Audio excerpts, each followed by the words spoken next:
অভিনেতা সিদ্দিকুর রহমান সিদ্দিক, যিনি সিদ্দিক নামে অধিক পরিচিত, বাংলাদেশের টেলিভিশন জগতের একজন জনপ্রিয় কমেডি অভিনেতা। তিনি সিদ্দিক দীর্ঘদিন ধরেই বাংলাদেশের রাজনৈতিক দল আওয়ামী লীগের সঙ্গে সম্পৃক্ত ছিলেন। 2018 সালে তিনি একাদশ জাতীয় সংসদ নির্বাচনে টাঙ্গাইল 1 আসন থেকে মনোনয়নপত্র সংগ্রহ করেছিলেন, তবে মনোনয়ন পাননি। পরবর্তীতে দ্বাদশ সংসদ নির্বাচনে তিনি ঢাকা 17 এবং টাঙ্গাইল 1 আসন থেকে মনোনয়নপত্র সংগ্রহ করেন, কিন্তু সেবারও মনোনয়ন লাভ করতে ব্যর্থ হন। সম্প্রতি তিনি একটি বিতর্কিত ঘটনার কেন্দ্রবিন্দুতে পরিণত হয়েছেন, যা তার ব্যক্তিগত ও পেশাগত জীবনে আলোড়ন সৃষ্টি করেছে।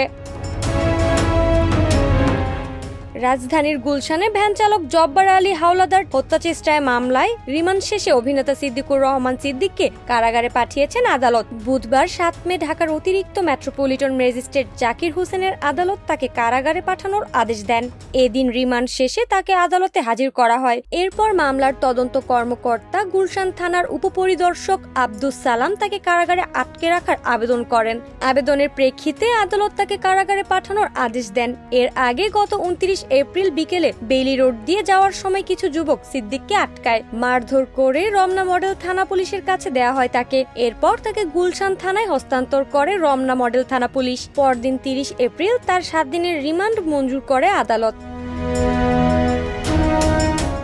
মামলার অভিযোগ থেকে জানা যায়, গত বছরের 19 জুলাই আন্দোলনের সময় গুলশানের শাহজাদাপুরে কনফিডেন্স টাওয়ারের সামনে আন্দোলন দমাতে আন্দোলনকারীদের উপর গুলি চালানো হয়। এতে জব্বার আলী হাওলাদার গুলিবিদ্ধ হন। এই ঘটনায় সাবেক প্রধানমন্ত্রী শেখ হাসিনা সহ 109 জনের বিরুদ্ধে গুলশান থানায় মামলা করেন জব্বার আলী হাওলাদার। সিদ্দিকের এই সাম্প্রতিক ঘটনা তার পেশাগত ও ব্যক্তিগত জীবনে বড় ধরনের প্রভাব ফেলেছে।